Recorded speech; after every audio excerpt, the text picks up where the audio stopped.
October 3rd, 2009, 11:42 p.m., Culiacan, Sinaloa, Mexico. A black SUV idles outside a warehouse with no signage, no lighting, no reason to exist on this street at this hour. Inside, a man sits across from one of the most dangerous trafficking coordinators in the Western Hemisphere. He is not Mexican, he is not American, he does not speak Spanish as his first language, he is Russian. And for reasons that will take 7 years to fully understand, he is exactly where he chose to be. At the time, no one inside that warehouse knew who he really worked for. That was the point. February 17th, 2002, 9:15 a.m., Moscow, Russia, Federal Security Bureau, FSB, Internal Division. Russia's post-Soviet intelligence apparatus is rebuilding itself. New threats, new enemies, new methods. Within the FSB's Organized Crime and Narcotics Intelligence Wing, a small unit is assembling profiles on an alarming new development. Mexican cartel money is moving through Eastern European financial networks. Court records later revealed that Russian intelligence had identified at least 14 shell companies in Latvia, Belarus, and Cyprus, funneling narco capital into legitimate European real estate. One analyst flagged it first. His name has never been publicly confirmed. In declassified summaries, he is referred to only as Subject Volkov. He is 31 years old, fluent in Spanish, English, Portuguese, and Russian, and former military intelligence, decorated, quiet, unmarried. According to investigators, Volkov did not volunteer for what came next. He was selected. March 4th, 2002, 3:30 p.m., FSB Black Site Training Facility. Location classified. What the training looked like is not fully known. What is known? Over the following 18 months, Volkov was systematically rebuilt. New identity, new biography, new country of origin. On paper, he became Alexei Ruiz, half Russian, half Colombian, born in Bogota, raised in Madrid, a man with a past that could be verified, because the FSB had built every document that verified it. At the time, no one outside the unit knew the operation had a name. It did. Operation Serpiente Blanca, White Snake. January 9th, 2003, 7:55 p.m., Tijuana, Baja California, Mexico. Volkov, now Alexei Ruiz, arrives by land, not by air, not with luggage that draws attention. He carries a single bag, a contact number, and a cover story built over 18 months. He is officially a mid-level European financial facilitator, a man who moves money for people who cannot move it themselves. According to cartel informants debriefed years later, the Sinaloa network's financial arm was actively recruiting non-Mexican intermediaries at this time. Americans were too watched, Europeans were preferred. A Russian Colombian with Madrid connections was precisely what they were looking for. What happened next shocked authorities who reviewed the timeline. Within 6 weeks, Volkov had made initial contact with a mid-level Sinaloa logistics coordinator through a money exchange front in Tijuana. He did not rush. He did not push. He waited to be invited deeper. March 22nd, 2003, 10 p.m., a restaurant, Guadalajara, Jalisco. First verified face-to-face meeting with a named cartel figure. The man across the table is a financial controller responsible for moving an estimated $40 million annually through European accounts. Volkov offers nothing unusual. He listens more than he speaks.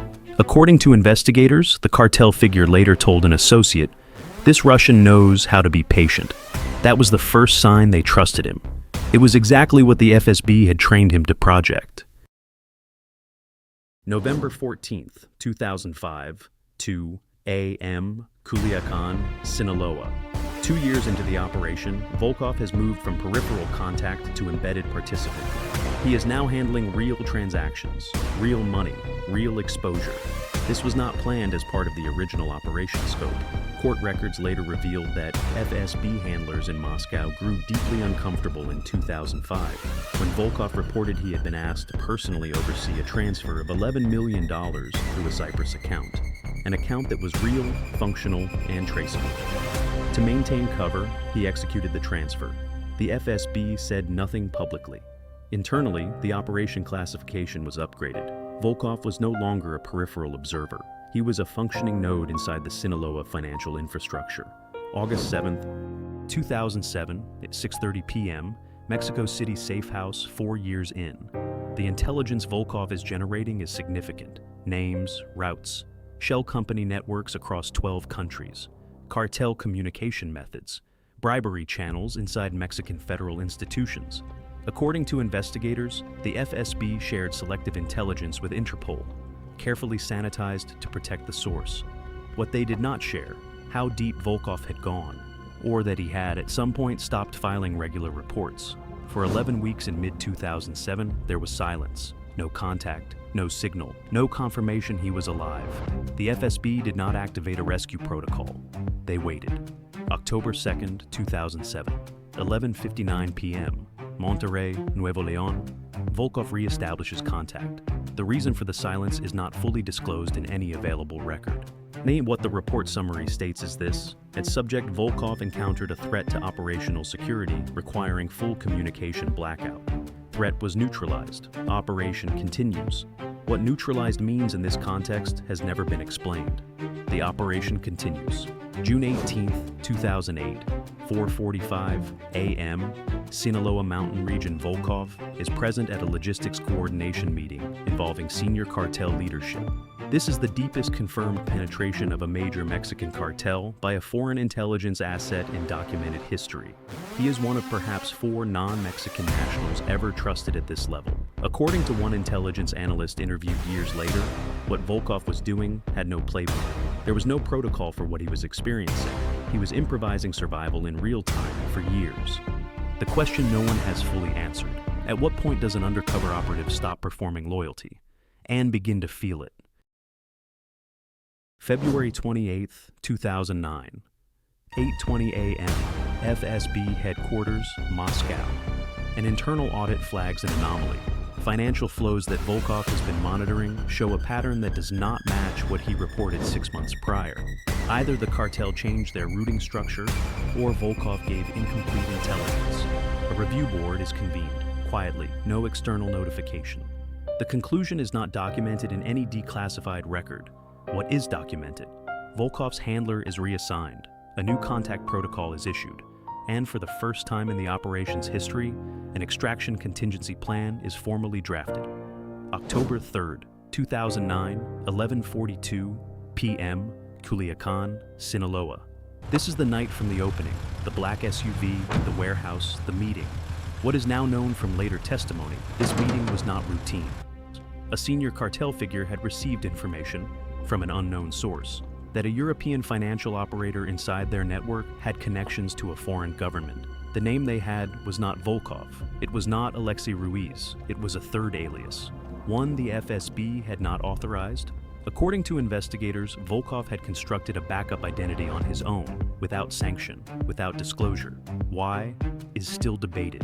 What happened in that warehouse on that night has never been fully confirmed by any official source. What is known? Volkov walked out. The cartel figure he met with did not attend another meeting for 4 months. January 15, 2010, 6 a.m., Texas, Mexico. Border Volkov crosses into the United States. He is not arrested. He is met. By whom? Is classified. March 3rd, 2010, 10:30 a.m., undisclosed location, Europe. Volkov is debriefed. The process takes, according to partial records, over 8 months. The intelligence he carried out, embedded in memory, never written, never digitized, reportedly filled thousands of pages of transcribed documentation, names of cartel-linked accounts in 11 countries, routes used to move precursor chemicals from Asia through Eastern Europe into Mexico, bribery records inside 3 Mexican federal institutions, a short list of political figures, never publicly named, whose campaigns were funded with narco-capital. None of it was made fully public. According to investigators, selective portions were shared with the DEA and Europol under confidentiality agreements that have never been declassified. 2011 to 2016, multiple jurisdictions. In the years that follow, several Sinaloa financial operators are arrested across Europe: Latvia, Cyprus, Spain, Belgium. The arrests are attributed to routine financial monitoring and Interpol coordination. No mention of a Russian source. No mention of Operation Serpiente Blanca. Court records in 3 separate European prosecutions reference intelligence of unknown origin, described only as a human intelligence asset embedded within the target network. No name, no nationality, no timeline. Present day. Location. Unknown. Volkov's current status is not confirmed by any government. Russia has never officially acknowledged the operation.